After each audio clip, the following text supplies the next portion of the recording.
जिस वैक्सीन की मैं बात कर रहा हूं वो 52 दिन के आंदोलन से जुड़ी है। 52 दिन से किसान आंदोलित हैं, अपनी मांगों को लेकर अड़े हुए हैं, डटे हुए हैं और बीच का रास्ता कोई निकलता दिख नहीं रहा है। 10 दौर की बातचीत हो चुकी है किसान संगठनों और सरकार के बीच, लेकिन ढाक के वही 3 पात। हालात जस के तस हैं। ऐसे में आज सबसे अहम सवाल जो मैं उठाने वाला हूं, इस समस्या, इस आंदोलन, इस दिक्कत की वैक्सीन दरअसल एमएसपी है क्या? एमएसपी ये शब्द न जाने कितनी दफा इस्तेमाल हो चुका है पिछले 52 दिनों में। मिनिमम सपोर्ट प्राइस, न्यूनतम समर्थन मूल्य। क्या न्यूनतम समर्थन मूल्य को लीगल गारंटी देना, उसे कानूनी जामा पहनाना इस आंदोलन, इस समस्या, इस दिक्कत का वैक्सीन साबित हो सकता है? क्या यही रास्ता है? सरकार कहती है कि हम लिखित आश्वासन देने को तैयार हैं। किसान कह रहे हैं लिखित आश्वासन दे सकते हैं, तो कानूनी जामा क्यों नहीं पहनाया जा सकता? बात आती है फाइनेंशियल इंप्लीकेशंस की, आर्थिक दिक्कतों की। आर्थिक दिक्कत क्या है? क्या सरकार सारी खरीदी करती है एमएसपी पर? एमएसपी 2 दफा घोषणा की जाती है। रबी और खरीफ 2 फसलें होती हैं। हर फसल से पहले आप न्यूनतम समर्थन मूल्य की घोषणा करते हैं। 23 फसलों पर यह न्यूनतम समर्थन मूल्य मिलता है। हकीकत यह है कि इनमें से महज 2 फसलें, गेहूं और धान, इनकी खरीदी होती है एमएसपी पर। बाकी जो 21 फसलें बची, उन पर कोई एमएसपी पर खरीदी नहीं होती, सरकार भी खरीद नहीं करती है। यह चर्चा में मैं आगे आपको समझाने वाला हूं। तो यहां पर बहुत से जानकार कहते हैं 17 लाख करोड़ रुपए का अतिरिक्त बोझ पड़ जाएगा सरकार पर, बाजार डामाडोल हो जाएगा, बाजार का संतुलन बिगड़ जाएगा। क्या ऐसा है? ऐसा है तो किसान अपनी जिद पर क्यों अड़े हुए हैं? और यह दरअसल एमएसपी, ये किस चिड़िया का नाम है? यह कैलकुलेट कैसे होती है? सरकार लगातार दावा करती है, प्रधानमंत्री तक कह चुके हैं कि लागत पर 1.5 गुना कीमत हम दे रहे हैं। स्वामीनाथन आयोग की सिफारिशें हमने लागू की 2006 से 2014 तक। 8 साल ये ठंडे बस्ते में पड़ी हुई थी, कांग्रेस ने कुछ नहीं किया। और यहां यह बताना जरूरी है कि 1967 में न्यूनतम समर्थन मूल्य की यह प्रणाली इजाद हुई थी और तब से आज तक, अब 2021 हो गया, कानूनी जामा किसी ने नहीं पहनाया। हालांकि 3 कानून आने के बाद सूरत हाल बिल्कुल तब्दील हो जाती है, पर कानूनी जामा किसी ने नहीं पहनाया है न्यूनतम समर्थन मूल्य को। और यह न्यूनतम समर्थन मूल्य क्या लागत पर 1.5 गुना होता है? हमने आपको बता रखा है, उन चीजों को मैं दोहराऊंगा नहीं। 2015 में सरकार ने फरवरी में सुप्रीम कोर्ट में बाकायदा हलफनामा दिया था, कहा था यह कॉस्ट प्लस एक्सरसाइज नहीं है, मार्केट डिस्टॉर्शंस हो जाएंगी, यह कोई किसानों की आमदनी बढ़ाने का तरीका नहीं है। एडिशनल सॉलिसिटर जनरल, तत्कालीन additional solicitor general Maninder Singh ने यह बातें कही थी। लेकिन आपको यह कम ही लोगों ने बताया होगा कि 2018 में भी नीति आयोग ने साफ कह दिया था कि यह जो स्वामीनाथन आयोग का फॉर्मूला है ना, लागत पर 1.5 गुना, C2+50, यह इम्प्रैक्टिकल है। The land rental costs are too diverse across the country. The Swaminathan Commission's recommendations is impractical for policy implementation. ये नहीं हो सकता, इम्प्रैक्टिकल है। ये मुंगेरी लाल के हसीन सपने हैं। राजीव कुमार उपाध्यक्ष हैं नीति आयोग के, उन्होंने ये बात कही थी। और दरअसल ये फॉर्मूला होता क्या है? CACP क्या है? ये commission on agricultural cost and pricing. ये नौकरशाह हैं, कमरे में बैठते हैं और ये तय करते हैं। और तय कैसे करते हैं? एक फॉर्मूला है A2 का। A2 में किसान के सभी तरह के भुगतानों को जोड़ा जाता है।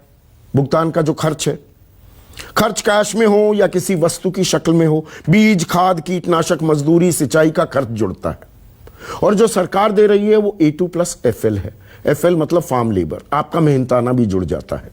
लेकिन दरअसल खेल तो है C2+50 का। C2+50 में आपका जमीन का किराया, जमीन, स्थायी पूंजी। अब कोई कारोबारी फैक्ट्री लगाता है तो उसकी फिक्स कॉस्ट जोड़ता है ना, कि मेरी जमीन इतने की थी, इतने की मैंने मशीनरी खरीदी, हर चीज लगाकर फिर वो अपनी बाजार में जो चीज है उसे बेचता है, उसी हिसाब से कीमत आंकता है। तो किसानों के लिए ये क्यों नहीं किया जाता? ये तमाम सवाल हैं। और इसमें WTO की संधि, खास 2001 में जो दोहा वार्ता हमने की थी, उसकी बंदिशें भी आड़ी आ रही हैं। क्या विदेशी ताकतों का भी दबाव है कि नहीं, आप ऐसा नहीं कर सकते? दरअसल अंतर्राष्ट्रीय बाजार में फसलों की कीमत यहां से बहुत कम है। यह दुहाई दी जाती है कि भारत में जी कीमतें ज्यादा हैं, पर वो सब्सिडी इतनी देते हैं। यह बात मैं बता चुका हूं। अमेरिका 42 लाख की, कनाडा 11,44,000 की, जापान 7 लाख की, हम देते हैं 15,674 रुपए। तो इसमें बहुत सारे पेच हैं और आज इन्हीं पेचों को उलझाएंगे, जो उलझे हुए हैं उन्हें हम सुलझाने की कोशिश करेंगे आसान, सीधी साधी, सरल भाषा में। आज हम राजनीतिक बहस नहीं करेंगे। कांग्रेस बीजेपी के प्रवक्ताओं को मैंने न्योता नहीं दिया है। देश के तमाम ऐसे शख्स, किसानी के जानकार, कृषि के जानकार, कानून के जानकार मेरे साथ जुड़ने वाले हैं। ऐसे में आज का सबसे बड़ा सवाल, MSP पर क्यों मच रहा है बवाल, और MSP की कानूनी गारंटी में दिक्कत क्या है? चर्चा में मेरे साथ किसानी को इनसे बेहतर बहुत ही कम लोग समझते हैं और कानूनों को भी। देश के कृषि मंत्री रह चुके हैं वाजपेयी सरकार में सोमपाल शास्त्री।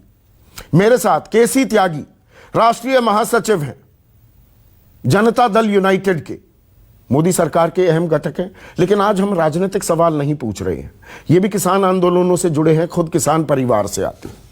बद्री नारायण चौधरी हैं मेरे साथ, महासचिव हैं भारतीय किसान संघ के, RSS से जुड़ा ये संघ है। किसान नेता, युवा चेहरा इस आंदोलन के, अभिमन्यु कोहार, और देश के one of the finest agricultural experts Devendra Sharma भी इस चर्चा में जुड़ेंगे। तो सबसे पहले सोमपाल शास्त्री, थोड़ा ये समझाइए, मैंने A2+FL और C2+50 जो समझाया है, ये MSP नाम की जो चिड़िया है जिस पर बवाल मचा हुआ है, ये तय कैसे होती है? और 1.5 गुना मिलती है क्या? लागत का 1.5 गुना कीमत MSP के तौर पर दिया जाता है क्या? सबसे पहले तो मैं आपके अंतिम सवाल का उत्तर दूं कि नहीं दिया जाता, और जो भी दिया जाता है वो मुख्यतः 4 फसलों का दिया जाता है। नियमित रूप से तो गेहूं और धान का, और गन्ने का 3 का, और कपास का कभी कभी सरकार उसके लिए विशेष आदेश पारित करती है, और इस बीच में काफी फसल बिक भी जाती है, वो देर से ऐसा निर्णय करते हैं। और ये भी केवल 2 राज्यों में, हरियाणा और पंजाब में सब किसानों को मिलता है। इन कमोडिटीज का भी बाकी किसी भी राज्य में सिवाय गन्ने को छोड़कर किसी का भी मूल्य नहीं मिलता। अब ये निर्धारित कैसे होता है, आपने कुछ परिभाषा पहले दे दी है। जो पेड आउट कॉस्ट होती है, यानी जो किसान अपनी खेती के लिए सामान खरीदता है, बीज से लेकर खाद, कीटनाशक दवा, डीजल आदि, जो पेड आउट कॉस्ट कही जाती है, नकद खरीदी गई, उनका A स्तर होता है। उसके बाद उसमें अगर कुछ और चीजें जोड़ी जाती हैं तो उसको A2 करके A में आ जाता है वो। और FL जो है फार्म लेबर नहीं है संदीप जी, इसका नाम है फैमिली लेबर। हाँ, फैमिली लेबर। क्योंकि शुरू में जो फार्मूला बना था उसमें परिवार की मजदूरी को नहीं जोड़ा जाता, तो ये सवाल उठा कि अगर परिवार के लोग कहीं और मजदूरी करें या यहाँ करें तो उनकी भी तो, उनका मोनेटाइजेशन तो होना चाहिए, उसके मूल्य तो मिले। तो वो A2+ फैमिली लेबर का लेवल है, वो पहले से ही था। और आपने ये स्पष्ट कर दिया कि 2014 से 18 के बीच जो सब आंख मिचौली हुई, पहले कहा गया हम लागू करेंगे, फिर कहा ये संभव नहीं है, फिर 18 में निकाल कर लागू किया तो उसकी परिभाषा बदल दी। तो ये तीनों बातों से अविश्वास जगा। तो मैं ये कहना चाहता हूं कि इनकी लागत का फार्मूला आहिस्ता आहिस्ता आहिस्ता विकसित हुआ है, इवॉल्व हुआ है। जिस सन 66-67 की बात आप शुरू करते हैं संदीप जी, उस समय एक और रोचक तथ्य है जो आपके समक्ष नहीं आया कि इसका नाम MSP नहीं था उस समय। उस समय इसका नाम था SMP, स्टैट्यूटरी मिनिमम प्राइस। उसको किस वर्ष में बदला गया ये मुझे ध्यान नहीं है, फिर उसको मिनिमम सपोर्ट प्राइस कर दिया, जिस बात की आज मांग की जा रही है। तो 67 में वैधानिक था ये कानून, कानूनी जामा पहनाया गया था MSP को, वो SMP था। जी हाँ, जी हाँ। तो अभी कहना यह है कि पूरे विश्व में, भारत में ही नहीं, खेती में ये जो मार्केट डिस्टॉर्शन की बात करते हैं, ये अर्थशास्त्र के मूल तत्व को छिपाकर करते हैं। अर्थशास्त्र की सारी चर्चाओं में ये बात मानी जाती है कि किसान की स्थिति ऐसी है कि उसको जुताई से लेकर और कटाई तक जितने भी काम करने पड़ते हैं, बिजाई का, पानी देने का, मेड़ बांधने का, खरपतवार निकालने का, कीटनाशक छिड़कने का और गोड़ाई करने का, और फिर काटना, ओसाना और ले जाना, ट्रांसपोर्ट, ये सारे खर्चे चलते रहते हैं। परिवार के भी सारे खर्चे चलते रहते हैं। जिस समय फसल आती है उसकी आमदनी उसी दिन होती है। तो उसको जो अपनी मोटर जल गई, ट्रैक्टर की मरम्मत करानी है, बिटिया का विवाह करना है, कुछ और खेत में कुछ वो करनी है, अपने कर्ज देने हैं, ब्याज अदा करना है, चाहे वो निजी क्षेत्र से लिया हो या बैंक से, तो उसकी जरूरतों का अंबार इतना भारी हो जाता है कि उसकी सहन शक्ति जवाब दे देती है। इसलिए किसान को उसी समय जो भी मूल्य मिले उस पर बेचना पड़ता है। इसीलिए पिछले 25 साल में सरकारी जो आंकड़ा है, NCRB का आंकड़ा है, 96 से, एक मिनट सोमपाल जी, 96 से ये आंकड़े जुटाने शुरू किए हैं NCRB ने किसानों की आत्महत्या के। 4 लाख से ज्यादा किसान आत्महत्या भी कर चुके हैं। पर मुझे बद्री नारायण चौधरी ये समझाइए, तो ये MSP सरकार कहती है लागत का 1.5 गुना दे रहे हैं, नहीं दे रहे, पर देने में दिक्कत क्या है? और जब लिखित आश्वासन हो सकता है तो कानूनी गारंटी क्यों नहीं?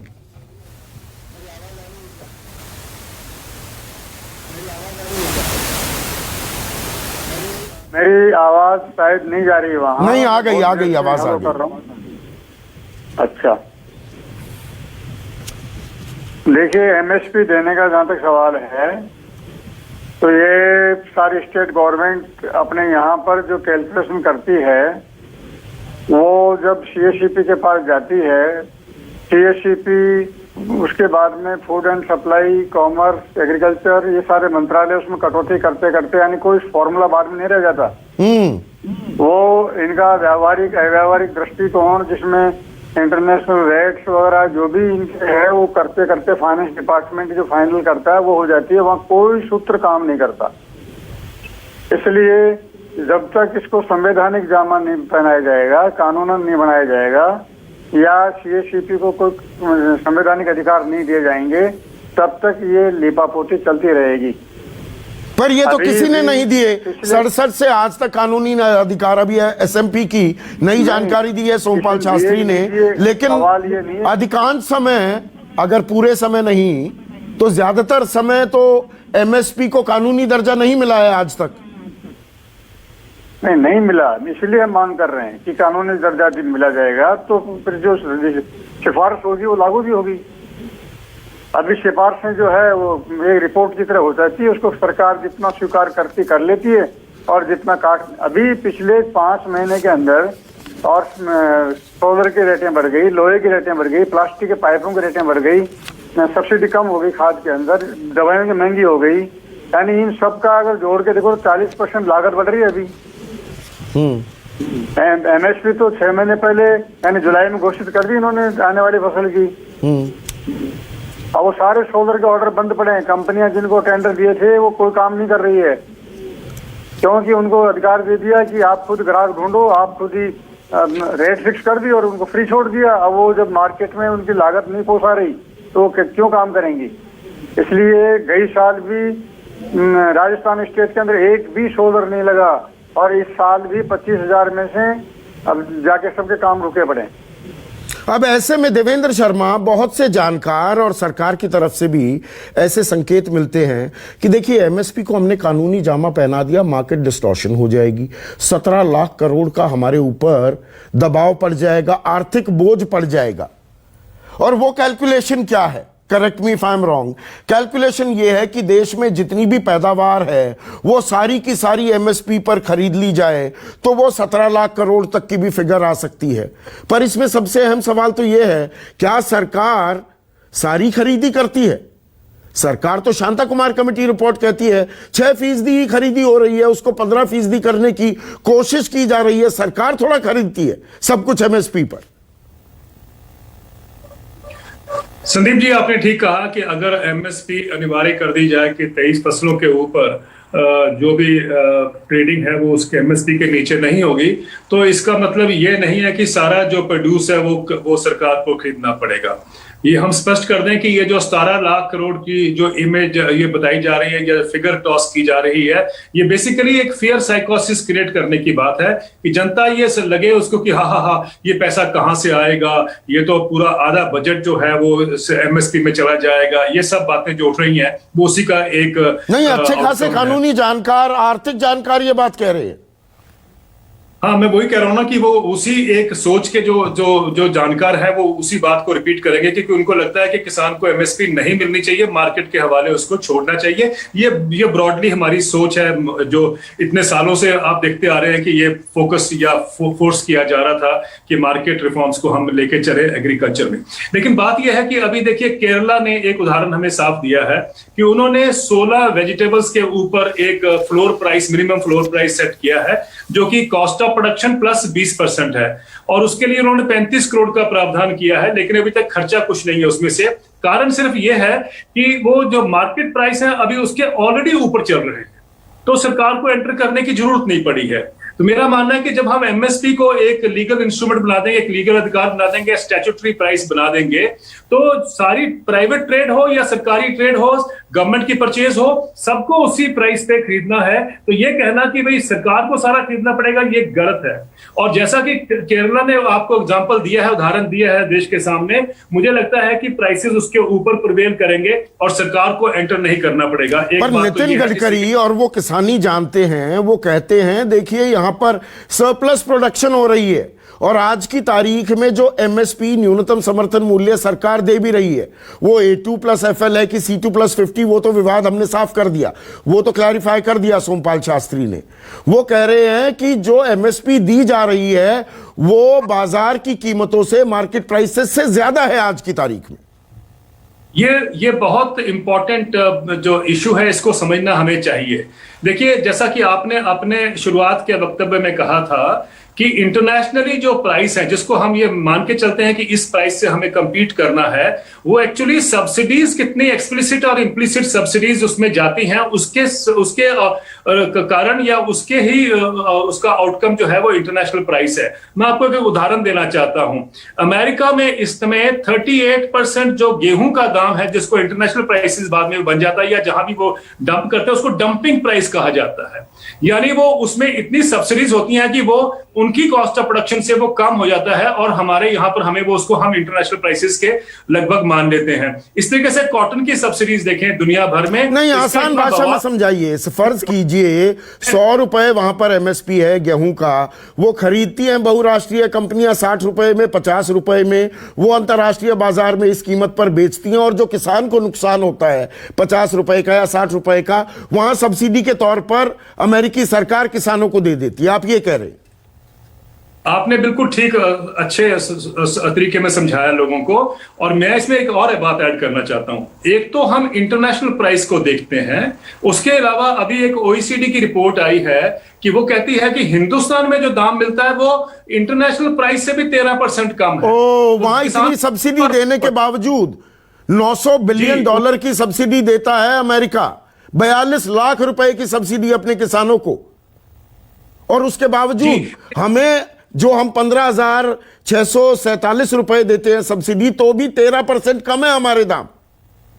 इंटरनेशनल प्राइस से 13% कम है। इसका मतलब है कि को 2 बार मार पड़ती है। एक तो जिस इंटरनेशनल प्राइस को हम लेके चल रहे हैं उससे भी वो तो ऑलरेडी कम है, क्योंकि वहां पर सब्सिडीज मिलती हैं जिससे प्राइस से ड्रॉप होता है। कॉटन की सब्सिडीज की अगर हम बात करें, समझने की बात है कि अगर वो सब्सिडी जितनी मिलती है अमेरिका में उससे उसको हटा दिया जाए तो प्राइस जो है तकरीबन 40% बढ़ जाएगा। इंटरनेशनल प्राइस अगर 40% बढ़ जाएगा तो हमारा किसान जो है उसकी एमएसपी ज्यादा नहीं बनती है, लेकिन क्योंकि वहां प्राइस सब्सिडी के करके कम हो जाते हैं, तो हमें लगता है कि हमारा किसान जो है वो इनएफिशिएंट है, वो ग्लोबली कॉम्पिटिटिव नहीं है। लेकिन हमारा किसान सब्सिडीज के साथ कंपीट कर रहा है, ना कि मार्केट एफिशिएंसी के साथ कंपीट कर रहा है। और इसमें एक और बात है, देखिए केसी त्यागी, क्योंकि आपकी सरकार भी है बिहार में एपीएमसी व्यवस्था 2006 में हटा दी गई।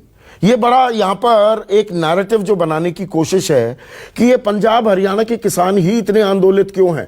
ये देश भर का आंदोलन नहीं है। 85 से 89% की खरीदी, 6% पूरे भारत का औसत है, लेकिन 85 से 89% खरीदी गेहूं और धान की हरियाणा और पंजाब में होती है। उनको लगता है अगर ये कानून आ गए तो ये पूरा का पूरा जो ढांचा है वो तितर बितर हो जाएगा, हमारी खरीदी नहीं होगी, तो इसलिए वो आंदोलित हैं। बिहार में एमएसपी मिलता है क्या किसानों को?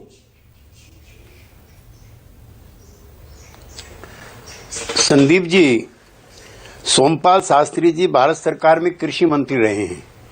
अभी पिछले दिनों मुझे इन्हीं का एक वक्तव्य देखने और पढ़ने को मिला है, जिसमें जो मंडी के अंदर किसान जब अपनी फसल लेके जाता है तो उसके दाम लगभग 18-20% कम मिलते हैं।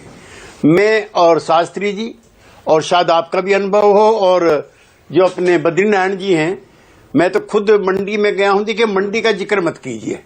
सर छोटू राम ने रिफॉर्म्स किए, चौधरी चरण सिंह ने सुझाए थे। मंडी भी लूट का सबसे बड़ा केंद्र हुआ करता था, और शास्त्री जी ने रिकमेंड किया है कि अगर सुधार ही करने हैं आपको, जो ये नए कृषि सुधार, जो नए औद्योगिक सुधार है, जिन्हें न्यू लिबरल पॉलिसी कहा जा रहा है आजकल, तो कृषि के क्षेत्र में तो आपने कुछ किए भी नहीं। कई जगहों पर तो मंडी जो है 2000 गांव पर है, कई पे इतना कम दूरी पर है।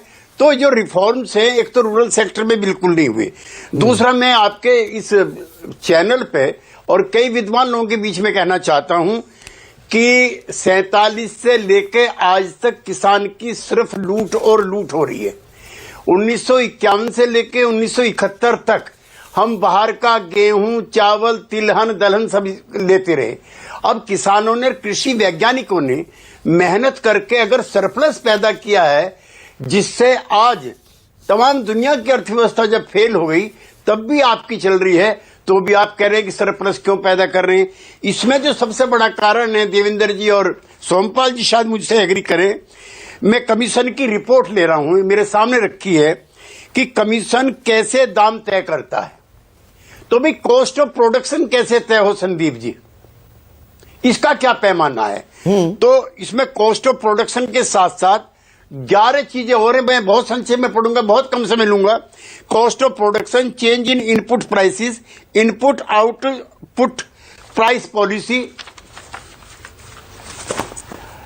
Trends in market prices, demand and supply, intercrop price parity, effect on industrial cost structure, effect on general prices level, effect on cost of living, international market price situation, parity between prices paid and prices received. अभी जो बद्री जी कह रहे थे, अब 50,000 रुपए दाम बढ़ा दिए हैं सारे देश के कार निर्माताओं ने। क्या उन्होंने सरकार से पूछा? क्या कहीं डिबेट हुई है क्या? तो उनका कहना यह है कि रॉ मेटेरियल के दाम बढ़ गए हैं। मैं आपके चैनल पे पूरी दुनिया को चैलेंज करके कहना चाहता हूं कि 47 से लेकर के आज तक के बीच में पेट्रोल और डीजल के इतने दाम विश्व में, हिंदुस्तान में कभी नहीं थे जितने आज हैं। फर्टिलाइजर के दाम बढ़े हैं, बिजली के दाम बढ़े हैं। अच्छा, और मैं उसका पक्षधर हूं, मैं उसका विरोध नहीं करना चाहता। जो मिनिमम वेज है वो भी बढ़ी है, नहीं बढ़ा है तो किसान का एमएसपी नहीं बढ़ा। और भाई, मैं एमएसपी पे भी आपसे बहुत अदब के साथ कह रहा हूं, अब हमें एमएसपी भी नहीं चाहिए, हमें लाभकारी मूल्य चाहिए। ये तो 1966 में दया के तौर पर लाल बहादुर एमएसपी तो मिल नहीं रहा, आप लाभकारी मूल्य की बात कर रहे हैं। एमएसपी देने में ही यहां पर फांस अटकी हुई है। मैं कह रहा हूं एमएसपी फ्रॉड है, मैं आपके चैनल पे कह रहा हूं। एमएसपी ना मिलती है ना बाहर मिलती, सिर्फ जो खरीद सरकार करती है सिर्फ वो एमएसपी है। तो आपके आंकड़ों के मुताबिक जो सोमपाल जी और जो ये अपने मित्र देवेंद्र जी कह रहे हैं, तो 90% किसान तो लूट रहा है। अब ये केरला का जिक्र कर रहे थे अभी देवेंद्र जी, मेरे पास एक आंकड़ा आया है, केरल सरकार ने इस साल 2,748 रुपए प्रति क्विंटल केंद्र की जो एमएसपी है उससे ज्यादा दिया है, जिसके मुताबिक 900 रुपए ज्यादा पर क्विंटल। आप धान की बात कर रहे हैं, पैडी की बात कर रहे हैं। हाँ, तो जो भावांतर है, मैं धान की बात कर रहा हूं, जो धान हरियाणा पंजाब की मेन क्रॉप है, मध्य प्रदेश की। तो मेरा ये कहना है कि कॉस्ट ऑफ प्रोडक्शन कैसे तय हो, जरा इनसे पूछिए सोमपाल शास्त्री जी से। ये देश के कृषि मंत्री रहे हैं और ये कृषि मूल्य आयोग के चेयरमैन भी हो गए थे, माफ करना कृषि आयोग के। वो तो बीच में सरकार की अदला बदली होगी। तो कॉस्ट ऑफ प्रोडक्शन कैसे तय हो, ये जो आपने दिया है गेहूं का, चावल का, ये कैसे तय हो? जो सोमपाल शास्त्री क्विक रिस्पॉन्स चाहूंगा, ना काफी है। ये कह रहे हैं एमएसपी भी फ्रॉड है, लाभकारी मूल्य दिया जाए। इसके बारे में चर्चा भी होती है या 6 नौकरशाह कमरों में बैठ के तय कर लेते हैं और किसान को वही दाम मानना पड़ता है? आप मेरे से पूछ रहे हैं सर? जी जी जी सोमपाल जी, मेरा ये कहना है, एक तो मैं त्यागी जी को थोड़ा करेक्ट कर दूं, मैं सीएसीपी का चेयरमैन नहीं था। नहीं, उन्होंने कहा किसान आयोग। नहीं, इन्होंने कहा कि उसके एग्रीकल्चर, उसके हाँ, जो किसान आयोग था जिसके स्वामीनाथन बाद में बने, उसका हाँ, पहला अध्यक्ष मैं ही नियुक्त हुआ था। वही बोला। तो अभी मैं आपको ये कहना चाहता हूं कि देखिए ये फार्मूला इवॉल्व हुआ है। जी जी, थैंक यू। तो मेरा ये कहना है कि 1967 में केवल A2 दाम के ऊपर एसएमपी तय हुआ था और केवल 4 जिन्सों का था। 1986 में जब वीपी सिंह जी वित्त मंत्री थे, उस समय हमसे चर्चा करके मेरे ही एक पेपर पर उन्होंने इस प्रणाली को 22 कमोडिटी के ऊपर एक्सटेंड किया था। 13 नवंबर 1986 को agriculture price policy a long term perspective 39 page का दस्तावेज है, वो पार्लियामेंट में उपलब्ध है। मैंने त्यागी जी को कहा भी था, देख लें उसको। तब से ये 22 हुई थी, एक फिर बाद में जुड़ी। अब देखिए सवाल ये आता है कि इसमें बहस की गुंजाइश नहीं है। जो commission on agriculture cost and prices है, उसकी प्रत्येक रिपोर्ट में एक वाक्य रहता है कि आशा ये की जाती है कि किसानों को लाभकारी मूल्य मिलेंगे और मिनिमम सपोर्ट प्राइस से ऊपर मिलेंगे। परंतु अब तो विडंबना यह है कि minimum support price maximum support price हो गई है। Exactly. और वो भी फिर दोहराता हूं, केवल 2 राज्यों में और 2 कमोडिटी को मिलती है, उसके अलावा गन्ने को मिलती है। हमारी मांग ये है, और जो वाजिब मांग है, कि खेती के व्यवसाय की विशेष परिस्थिति देखते हुए, जिसका मैं पहले चर्चा कर चुका हूं, जिसमें डिस्ट्रेस सेल करनी पड़ती है, ये जो 23 जिन्स हैं, ये तो वो हैं जो भंडारण की जा सकती हैं, स्टोरेबल हैं। इसके अलावा जो पेरिशेबल कमोडिटी है, जिसमें दूध है, सब्जी है, फल है, अंडा है, मछली है और मुर्गी आते हैं, इनका भी एक न्यूनतम समर्थन मूल्य जैसा केरल ने तय किया है, उसमें सरकार को देने की आवश्यकता नहीं है। उस बोली से मंडी में शुरू हो जाए।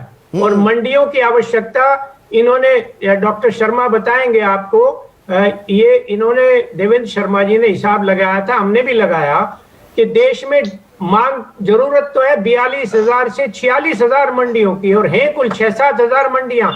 तो जब वो नियमित मंडी सब जगह खुल जाएंगी, तो वहां न्यूनतम समर्थन मूल्य से बोली शुरू होगी, उससे ऊपर जिसको खरीदना है खरीद ले। या बिल्कुल, ये कॉमन सेंस वाली बात लगती है। और ये सिर्फ 1 मिनट सर, 23 फसलों की बात नहीं है। पेरिशेबल फल, सब्जियां, दूध, अंडा, मछली, ये तमाम चीजें हैं, ये भी तो किसान ही देते हैं ना। हम कहते हैं दुग्ध क्रांति आ गई, व्हाइट रेवोल्यूशन आ गई, ब्लू रेवोल्यूशन आ गई, ये भी किसानों की देन है, अभिमन्यु कोहाड़। पर फिर कीमत नहीं मिलती है, ये एक परेशानी है। जब मैं ये कह रहा हूं, मैंने 2 फसलों की बात की, सोमपाल शास्त्री कह रहे हैं 4 ज्यादा से ज्यादा लगा लो। 23 तो कही जाती है, उनकी एमएसपी की घोषणा होती है, पर वो खरीदी होती है उसकी।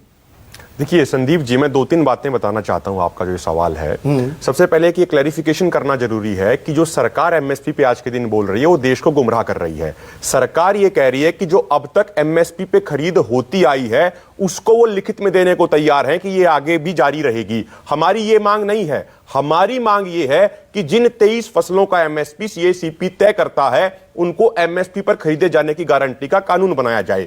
और जो बात अभी सोमपाल शास्त्री जी कर रहे थे, 2018 में मध्य प्रदेश हाईकोर्ट ने अन्नदाता किसान समिति बनाम मध्य प्रदेश सरकार के केस में कहा कि मंडी के अंदर किसी भी फसल की पहली बोली एमएसपी पर ही लगनी चाहिए, उससे नीचे उसकी पहली बोली नहीं लग सकती है। और जो आपने सवाल पूछा कि भाई खरीद हो रही है नहीं हो रही है, अभी ओईसीडी देशों के और आईसीआरईआर की एक रिपोर्ट में यह कहा गया कि पिछले 17 सालों में जो हिंदुस्तान के किसानों को उचित एमएसपी नहीं मिला, उसके कारण हिंदुस्तान के किसानों को 45 लाख करोड़ रुपए का नुकसान हुआ है। और महत्वपूर्ण बात यह है कि प्रधानमंत्री मोदी जी जब मुख्यमंत्री होते थे तो खुद इन्होंने कंज्यूमर अफेयर कमेटी के चेयरमैन होने के नाते यह कहा था कि किसानों के लिए एमएसपी की गारंटी का कानून होना चाहिए। सीएसीपी ने 2018 में यह कहा था कि right to sell on MSP किसानों के लिए बनना चाहिए। सीएसीपी के पूर्व चेयरमैन एस झोल ने यह कहा था कि यदि किसानों को सरकार द्वारा घोषित एमएसपी नहीं मिलता है तो किसान उसके लिए कोर्ट में जा सकते हैं। और एक अन्य बात संदीप जी जो बड़ी महत्वपूर्ण बात है कि सरकार जो तर्क देती है, जब मीटिंग होती है, अभी 10 राउंड की बैठक हो चुकी है, जब हम एमएसपी पे चर्चा भी बहुत कम हुई है, उस पे सरकार ये कहती है, सरकार के 2 तर्क होते हैं। सरकार का पहला तर्क ये होता है कि जी इंटरनेशनल लेवल पे फिर हम कंपीट नहीं कर पाएंगे। लेकिन जैसा देवेंद्र शर्मा जी ने कहा कि अमेरिका में 2018 में 847 बिलियन यूएस डॉलर की सब्सिडी का बिल पास किया गया। चाइना हर साल अपने किसानों को 212 बिलियन डॉलर की सब्सिडी देता है। यूरोप 100 बिलियन डॉलर की सब्सिडी देता है। ओईसीडी देश 240 बिलियन डॉलर की सब्सिडी देते हैं। नॉर्वे में +60% सब्सिडी दी जाती है। हमारे यहां पे सब्सिडी दी जाती है -5.7। तो सरकार हमें पर यहां पर 60% आबादी किसानी में लगी हुई है, वहां पर 2%, 5%, 10%। वहां बड़ी छोटी आबादी करती है किसानी। ये भी एक हकीकत है ना अभिमन्यु। देखिए, इसमें यह समझने की बात है कि जब से ये फ्री मार्केट पॉलिसी आई, यदि 1990 के दशक की बात करें, जब 1993 में ब्रिटेन में दूध मार्केटिंग बोर्ड खत्म हुआ तो उसके बाद 31,630 छोटे बड़े डेयरी फार्म खत्म हो गए, बंद हो गए, लेकिन दूध का प्रोडक्शन बढ़ गया। तो यानी जो ये आप बात कह रहे हैं, अमेरिका में भी धीरे धीरे जो किसानों की संख्या वो लगातार कम होती आ गई, वो 2% पे रह गई है, क्योंकि वहां पे कॉन्ट्रैक्ट फार्मिंग का ये कंसेप्ट आ गया। और हिंदुस्तान में दूसरी तरफ हमें ये समझना चाहिए, ये बात हम बार बार कहते हैं कि हिंदुस्तान में खेती जीवन यापन करने का तरीका है, जबकि पश्चिमी देशों में ये एक तरह का व्यवसाय है। यहां पे किसान परिवारों का पेट पलता है खेती के आधार पे। नहीं, पर एक तर्क ये भी है ना, देखिए वो, and correct me if I am wrong, Sompal Shastri, K C Tyagi दोनों चरण सिंह को मुझसे बेहतर जानते थे। मेरी ऐसी आमने सामने तो कभी मुलाकात नहीं हुई, पर मैंने उन्हें पढ़ा है। और पश्चिमी उत्तर प्रदेश के 80 की दशक का वाकया है। बड़े कम दाम हो गए थे, 1 रुपया क्विंटल टाइप कुछ रेट थे, तो कटाई का भी आपकी कीमत नहीं निकल पाती थी। खड़े गन्ने भी जलाए थे, गांडे कहते हैं वो पश्चिमी उत्तर प्रदेश में। वो चरण सिंह के पास गए तो चरण सिंह ने टोपी उतार कर कहा था कि मेरी टांट में भी, मतलब मेरे सर में भी गांडे उगा दो, कि इतने गन्ने उगाओगे ओवर प्रोडक्शन हो जाएगा। मैं गलत कह रहा हूं? आप मुस्कुरा रहे हैं सोमपाल जी। तो यहां पर मेरा सवाल अभिमन्यु कोहाड़ ये है कि एमएसपी की जो ये सुरक्षा कवच मिल जाता है तो आप धान ही उगाओगे, गेहूं ही उगाओगे, इंसेंटिवाइज भी तो करना है किसानों को, और चीजें भी तो उगाओ आप। संदीप जी, मैं इसका जवाब देता हूं, बड़ा सटीक जवाब। देखिए, जब एमएसपी की प्रोक्यूरमेंट की गारंटी होगी कि भाई आप ये फसल उगाएंगे तो भी आपको एमएसपी मिलेगा, तो किसान दूसरी फसलें भी उगाएगा। एक उदाहरण के तौर पे, यदि 3 लाख करोड़ रुपए सरकार अलोकेट कर दे तो एमएसपी की गारंटी कानून बन सकता है। लेकिन सरकार क्या करती है? सरकार वित्तीय घाटा का रोना रोती है, जबकि हर साल 80,000 करोड़ रुपए की दाल नहीं, हकीकत नहीं है। पश्चिमी उत्तर प्रदेश वाले गन्ने ही उगाएंगे, संदीप जी, मैं उसी पंजाब में धान उगाएंगे, हरियाणा में गेहूं, मध्य प्रदेश में गेहूं उगाएंगे। संदीप, मैं आ रहा हूं, एक सेकंड सर आ रहा हूं। उसी बात का जवाब दे रहा हूं कि जो 80,000 करोड़ की दाल बाहर से मंगवाई जाती है, 90,000 करोड़ के खाद्यान्न तेल बाहर से मंगवाए जाते हैं, यदि ये बाहर से ना मंगवाए जाएं और ये अपने किसानों को ये प्रोत्साहित किया जाए कि आप ये फसलें लगाइए और इसको हम एमएसपी पे खरीदेंगे, तो किसान उसको उगाएगा। और आखिरी 10 सेकंड में एक जवाब दे दूं, अब की बार हरियाणा में, जिस राज्य से मैं आता हूं, वहां की बीजेपी सरकार ने कहा कि आप अन्य फसलें उगाइए और हम उनको एमएसपी पे खरीदेंगे। उस योजना को नाम दिया गया मेरा पानी मेरी विरासत। लेकिन किसानों ने उगाई भी, लेकिन कितनी प्रोक्यूरमेंट हुई उनकी? वो मंडियों में सड़ रही है, उनको कोई खरीदा नहीं जा रहा है। हम विदेशी बाजार की भी बात कर रहे हैं देवेंद्र शर्मा, क्योंकि आप इसके एक्सपर्ट हैं। दरअसल खेल, जो मैंने अपने शुरुआती संबोधन में भी कहा, ये 2001 की दोहा वार्ता जो हुई थी, जो WTO संधि है, उसमें विकासशील देशों को अपनी सब्सिडी 10% से कम करनी है। धीरे धीरे न्यूनतम समर्थन मूल्य की व्यवस्था को हमें खत्म करना है। और अगर मैं शांता कुमार कमेटी रिपोर्ट का भी जिक्र कर दूं 2015 की, उसमें FCI डिसमेंटलिंग की भी बात थी। आज की तारीख में क्या यह हकीकत नहीं है कि फूड कॉर्पोरेशन ऑफ इंडिया के जो गोदाम हैं, अगर उनकी कैपेसिटी 400 मिलियन मीट्रिक टन की है, वो 800 मिलियन मीट्रिक टन पड़ा हुआ है उनके पास माल। देखिए, जो आपने कहा है कि जो इंटरनेशनल डायमेंशन अगर हम इसका देखना चाहते हैं तो ये बिल्कुल ठीक कहा कि WTO ने अभी पिछले हफ्ते जो एक इंडिया का ट्रेड रिव्यू हुआ है उसमें अमेरिका ने WTO में कहा है कि भारत को अपनी जो फूड सपोर्ट प्रोग्राम है, फार्म सपोर्ट प्रोग्राम यानी MSP को डिसमेंटल करना है।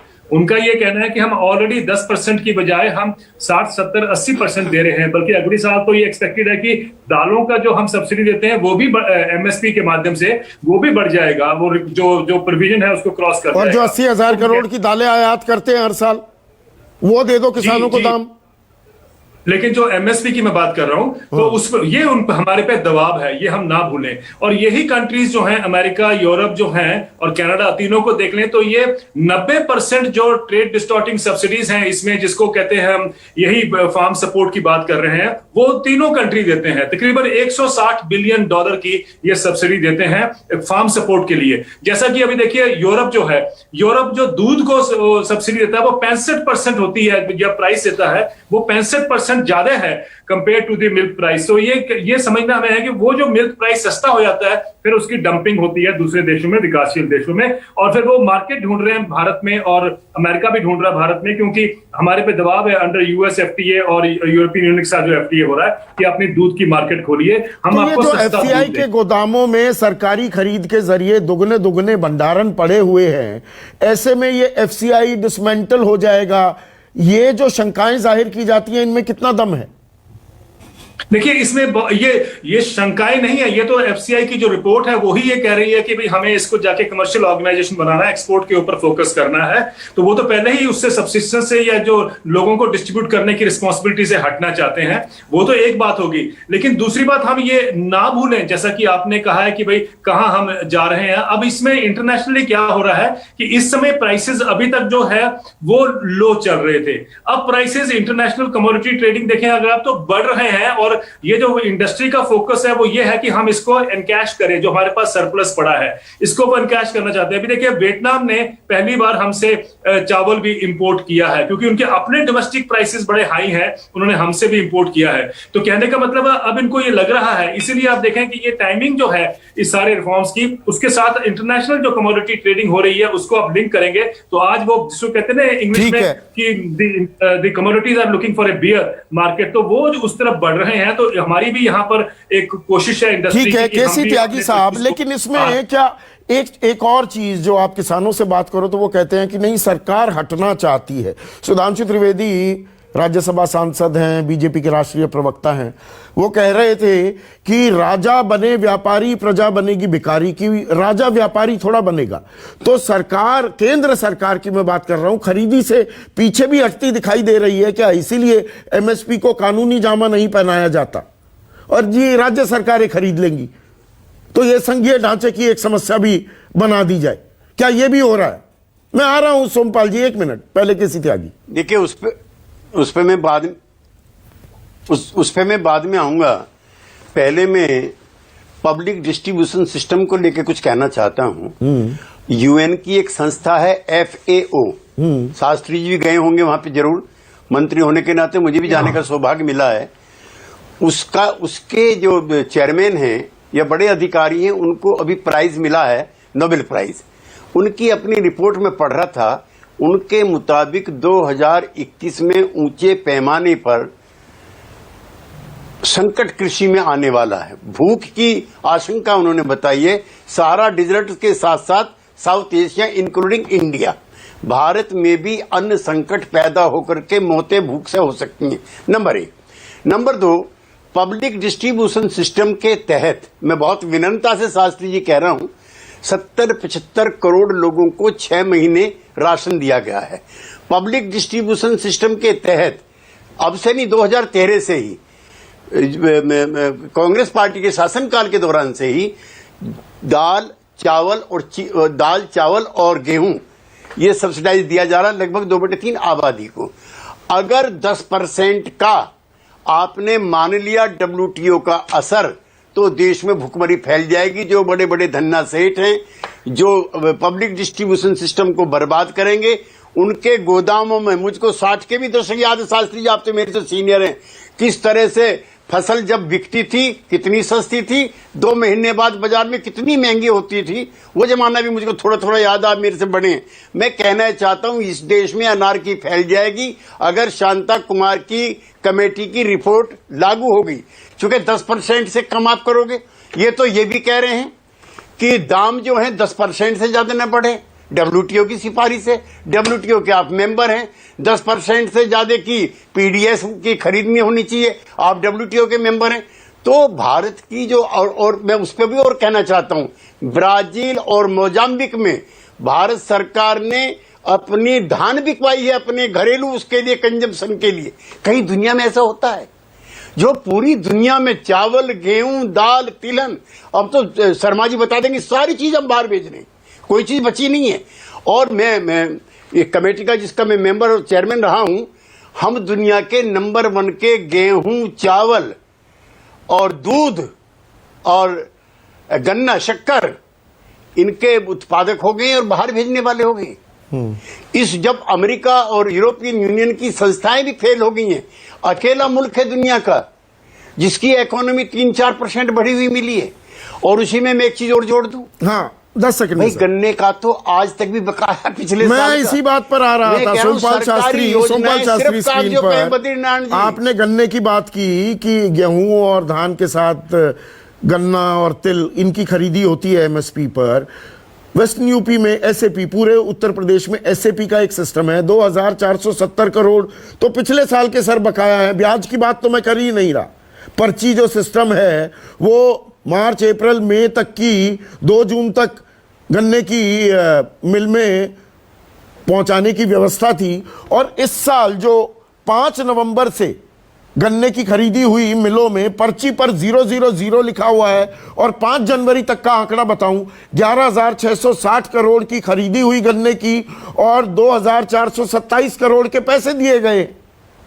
वहां भी कहने को एमएसपी है पर पैसे कहां मिलते हैं? संदीप जी, पहले एमएसपी के बारे में 3 जो गलत सूचनाएं जानबूझकर ये तथाकथित उदारीकरण के वकील जॉर्ज शास्त्री हैं ये बताते हैं, मैं उस पर सवाल पे जाऊंगा। गन्ने की बात तो सबको पता है।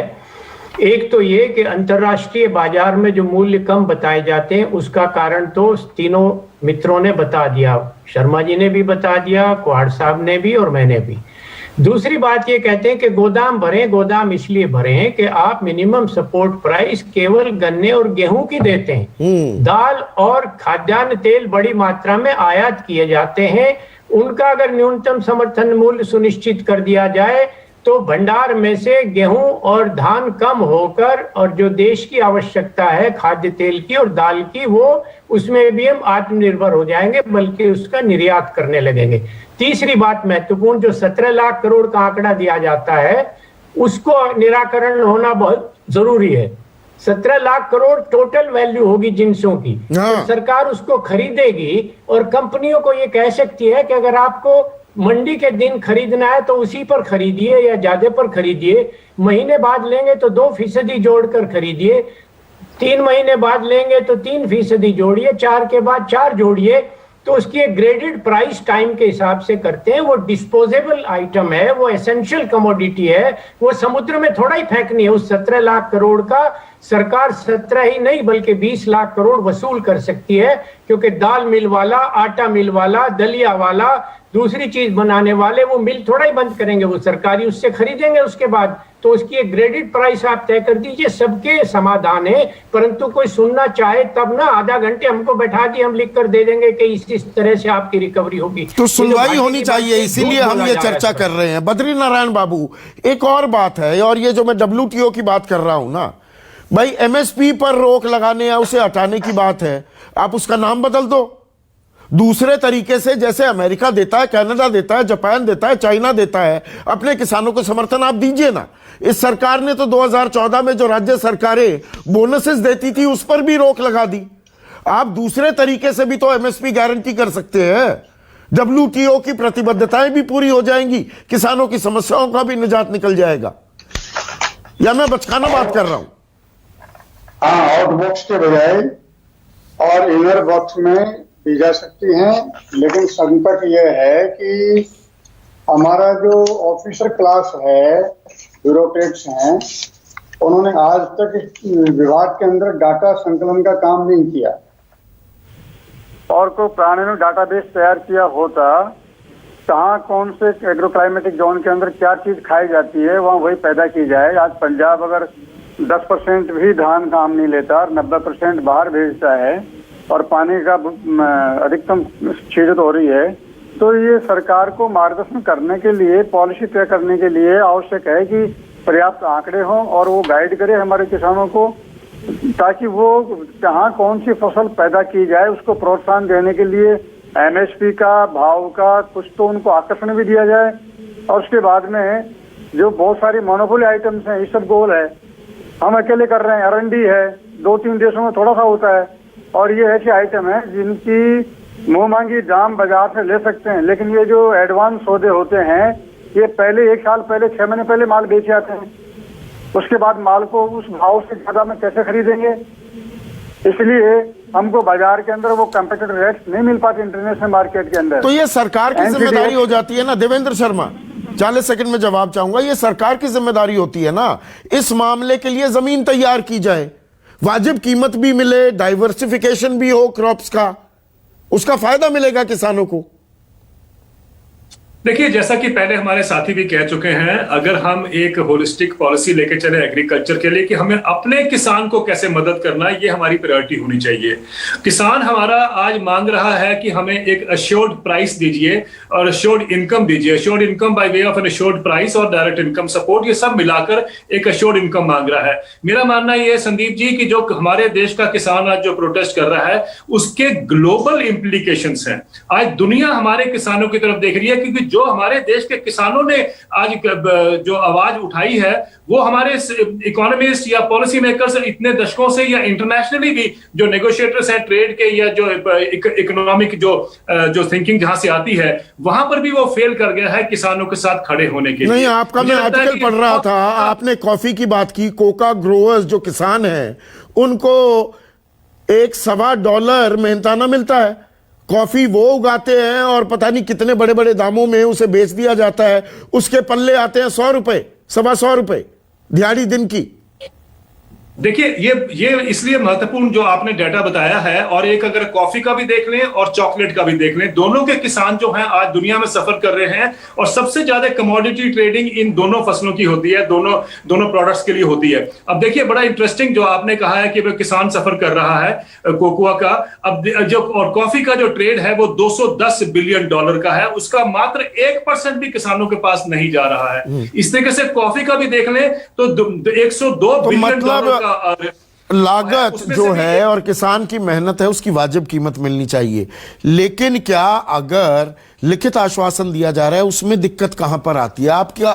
आपको परेशानी कहां है? लिखित आश्वासन पर भरोसा क्यों नहीं करते? संदीप जी, आपने अपने शो की शुरुआत में कहा था कि लिखित में तो इन्होंने अपने मैनिफेस्टो में स्वामीनाथन आयोग की रिपोर्ट लागू करने की बात भी कही थी, C2+50 के अनुसार एमएसपी देने की बात भी कही थी। सभी सीनियर लोग बैठे हैं यहाँ पे डिबेट में, हमारे सीनियर नेता हैं, उनका 50 साल का अनुभव है। लिखित में बहुत बार दिया जा चुका है, कमेटी बहुत बार बनाई जा चुकी है, लेकिन कमेटी अपनी रिपोर्ट सौंप देती है और सरकार उनको कचरे के डब्बे में डाल देती है। एमएसपी वैक्सीन है क्या इस समस्या का? देखिए, ये और बातें सेटल हो जाएंगी फिर नहीं। अब की बार मीटिंग में ये सवाल उठा था, जो मीटिंग हुई 15 तारीख को, सरकार ने ये पूछा कि जी दोनों मुद्दों में से इंपॉर्टेंट आपके लिए कौन सा है, तो हमारे किसान नेताओं ने बिल्कुल स्पष्ट कर दिया कि दोनों मुद्दे हमारे लिए इंपॉर्टेंट हैं। तीनों कानून रद्द भी होने चाहिए और एमएसपी गारंटी कानून लागू भी होना चाहिए। जब तक दोनों मांगे पूरी नहीं होंगी, जब तक आंदोलन जारी रहेगा। ये जो वैक्सीनेशन, आज से टीकाकरण ड्राइव हुई है, 28 दिन बाद एक और टीका लगता है, 2 टीकों की बात कर रहे हैं, एक टीके से भी काम चल जाएगा क्या? समस्या का निदान निकल पाएगा क्या?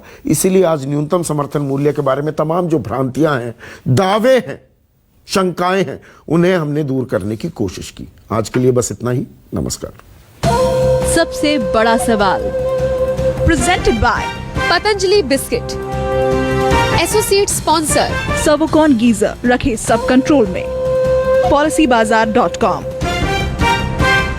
Amul the taste of India, LIC हर पल आपके साथ, एशियन पेंट्स ट्रैक्टर शाइन वाला पेंट।